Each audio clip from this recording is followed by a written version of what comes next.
আমরা এখন বাঁকুড়ার বীরভূমের বনলতাতে এসেছি এখানে খেতে। এখানকার পরিবেশন খুব ভালো দেখছি, এত লোক। এখানে কিন্তু গ্রামের মহিলারাই পরিবেশন করছেন, তার সঙ্গে পুরুষেরা সহযোগিতা করছে। খুব সুন্দর এদের ব্যবস্থাপনা, আমার দেখে খুব ভালো লেগেছে। দেখুন একদম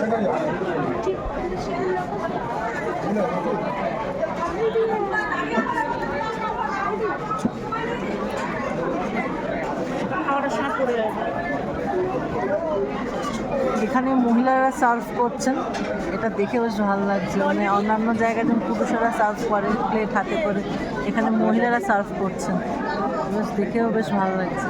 আর এখানকার গ্রাম্য মহিলারাই করছেন এই কাজটি। বনলতা এই রিসর্টটি খুব বড়, খুবই বড়। এই পোর্শনটা হচ্ছে রিসর্ট, এই পোর্শন আমার ঠিক ডান দিকের পোর্শনটা হচ্ছে রিসর্ট, প্রচুর বড়। আর তার পাশেই হচ্ছে এই রেস্টুরেন্টটা। এই রেস্টুরেন্টে সবাই এসে খেতে পারে। আর এখানে দেখছি এই মানে রিসর্টের এই রেস্টুরেন্টে সবাই গাড়ি দাঁড় করিয়ে এসে খেয়ে গেছিলো। তার রিজনেবল প্রাইস, খুব এক্সট্রিম কিছু না। আর খাওয়ার দাওয়ার মান খুবই ভালো, আমি যা বুঝতে পারছি, কারণ প্রচুর ভিড়। আজকে 30শে ডিসেম্বর, প্রচুর ভিড় হয়েছে, লোকে আসছে, খাচ্ছে, চলে যাচ্ছে। না হলে এরকমভাবে হতে পারে না, ভালো যদি না হয়। আর এখানকার পরিবেশটা খুব ভালো, এত সুন্দর ক্লাইমেট, দারুণ লাগছে। আমি বলবো অতি অবশ্যই এখানে একবার ভিজিট করুন, আপনারও ভালো লাগবে। কমেন্ট সেকশানে এসে কমেন্ট করে জানান কেমন লেগেছে আপনাদের। এই প্লেট দিয়ে গেল, তার উপরে শাল পাতা,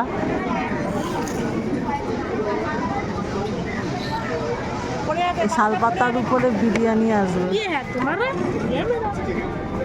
স্যালাড দিয়ে গেছে। এখন বনলতাতে খাবার আসছে না বলে থালা দিয়ে গেছে।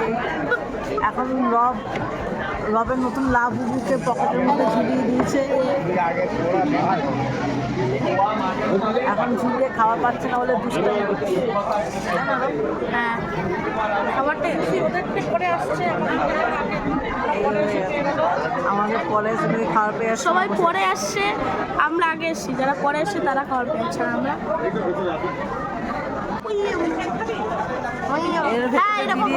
এরকম স্পেশাল বিরিয়ানি হয়। দেখা হবে এর ভেতরে বিরিয়ানি আছে।